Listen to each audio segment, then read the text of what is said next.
Bismillahirrahmanirrahim.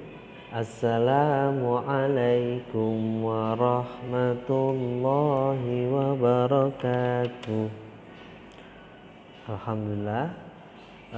Sekarang Mister akan buatkan video ringkasan materi Kurdis yang hari ini sudah disampaikan lewat Google Meet.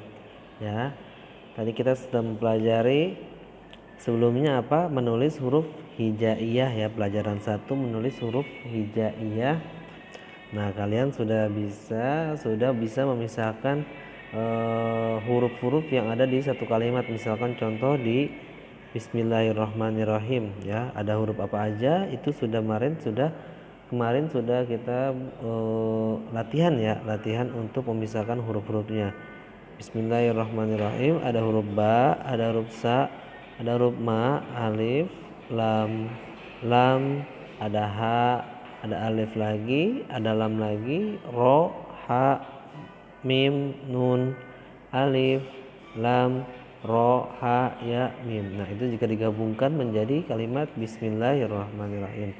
Kemarin juga sudah latihan di halaman 9 untuk menulis surat An-Nas ayat 1 sampai ayat 6 dan memisahkan hurufnya satu persatu ya. Alhamdulillah kalian sudah bisa. Lanjut kepada yang pembahasan hari ini, yakni menulis huruf hijaiyah secara bersambung ya.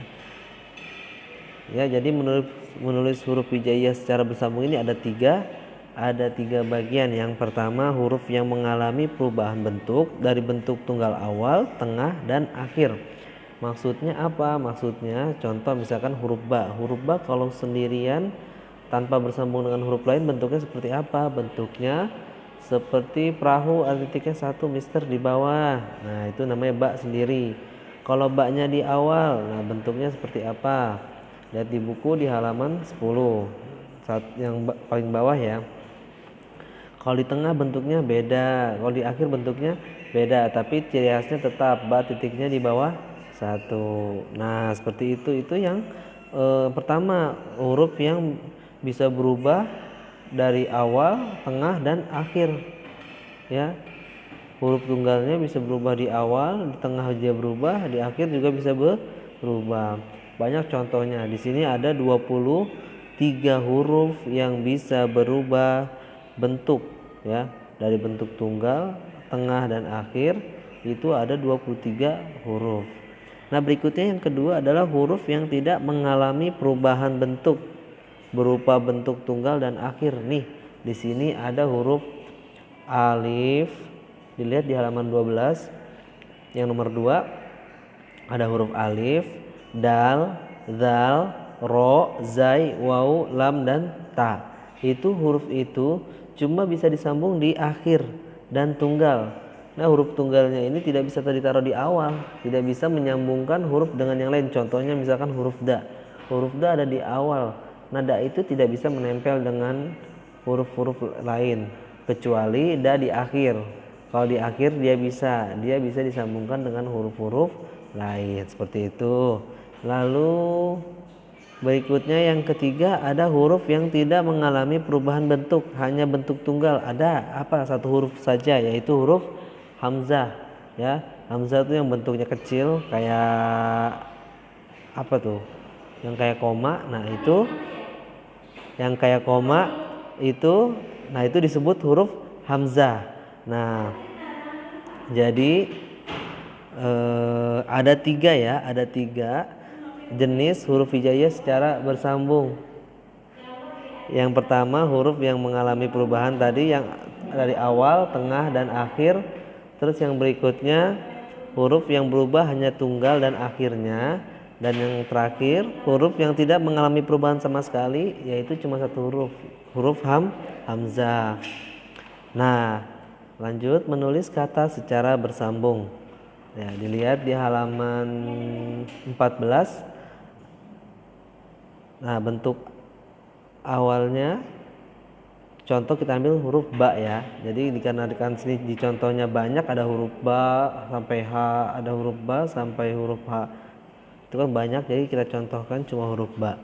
Ba apabila di awal kalimat, contohnya seperti lafaz batola dan balada. Itu ba-nya ada di awal, ba-nya nyambung kepada huruf to, ba-nya nyambung kepada huruf lam.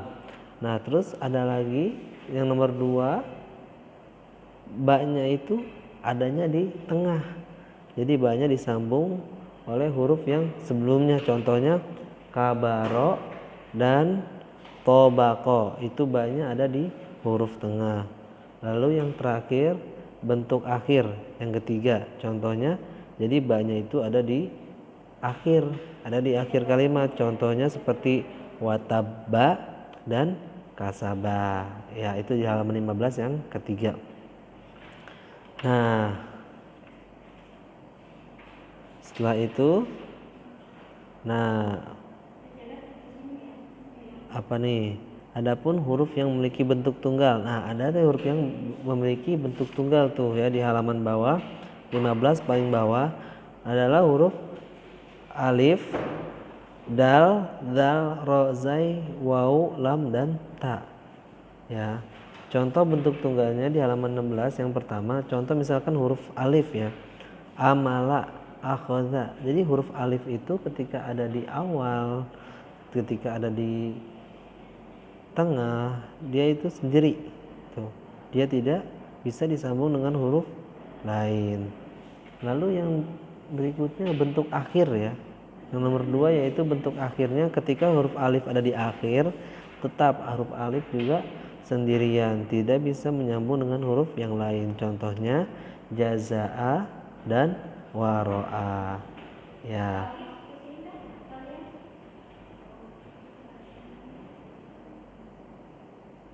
Nah, ada lagi di sini huruf yang berbentuk tunggal. Tadi kan apa huruf yang berbentuk tunggal? Yang sendirian dia. Nah, itu ada huruf hamzah ya. Huruf hamzah yang kalau huruf hamzah ini dia nanti mengikuti barisnya, mengikuti harokatnya. Kan ada fathah, ada kasroh, ada doma. Kalau fathah apa, Mister? Kalau fathah itu adalah baris satu di atas. Kalau kasroh adalah baris satu di bawah. Lalu kalau doma adalah baris yang seperti huruf melengkung, yang seperti melengkung itu yang dibacanya u, itu disebutnya doma.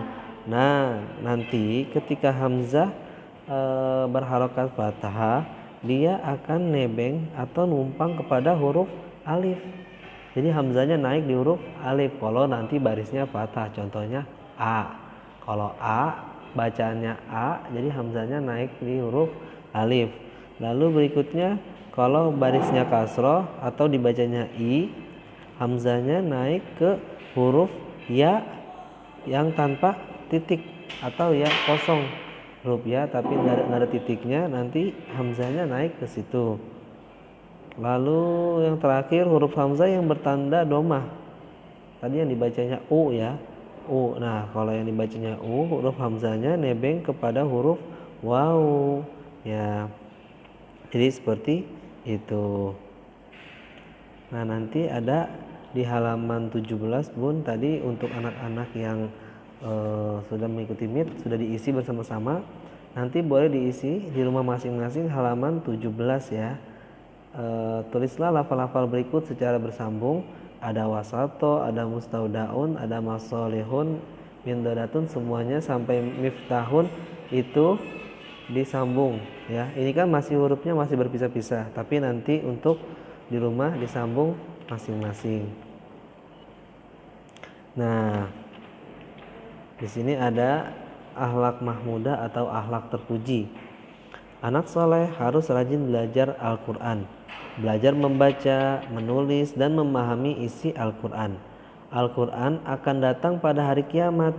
Nah, nanti Al-Quran itu akan memberi syafaat untuk orang-orang yang mau belajar dan mengamalkan isinya. Ya, siapa yang mau dapat syafaat dari Al-Quran? Nah, pasti kita semua ingin mendapatkan syafaat dari Al-Quran. Oleh karena itu, kita harus mau belajar dan mengamalkan isi dari Al-Quran.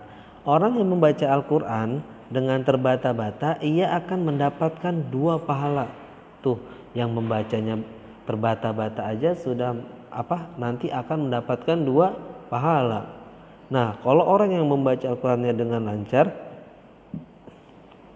ia akan bersama para nabi di surga, akan dimasukkan ke surganya Allah Ta'ala. Amin ya robbal alamin. Nah, ini ada rangkuman di halaman 20. Huruf hijaiyah ada yang dapat bersambung dan ada yang tidak, tuh ya, diingat. Jadi nanti ada huruf hijaiyah yang bisa disambung, ada juga yang tidak bisa disambung. Dan kedua, huruf hijaiyah yang mengalami bentuk awal, tengah dan akhir, yaitu, nah ini yang tadi, yang pertama yang banyak hurufnya yang ada 23, yaitu huruf ba, ta, sa, ja, ha, kho, sa, sya, so, do, to, zo, a, go, fa, ko, ka, la, ma, na, ha, ya.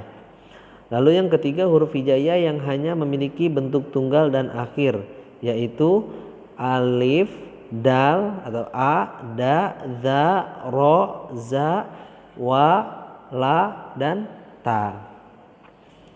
Nah, yang keempat, huruf hijaiyah yang tidak mengalami perubahan bentuk atau hanya memiliki bentuk tunggal adalah hamzah tadi ya. Hamzah dia hanya sendirian, disambung tidak bisa, di tengah, di awal atau di akhir semuanya dia tidak bisa. Nah, cukup sampai sini saja ringkasan materi untuk pelajaran Al-Quran hadisnya. Nanti insya Allah untuk minggu depan kita akan mengisi soal di halaman 22. Ya, sekian dari Mister, kurang lebihnya mohon maaf. Wassalamualaikum warahmatullahi wabarakatuh.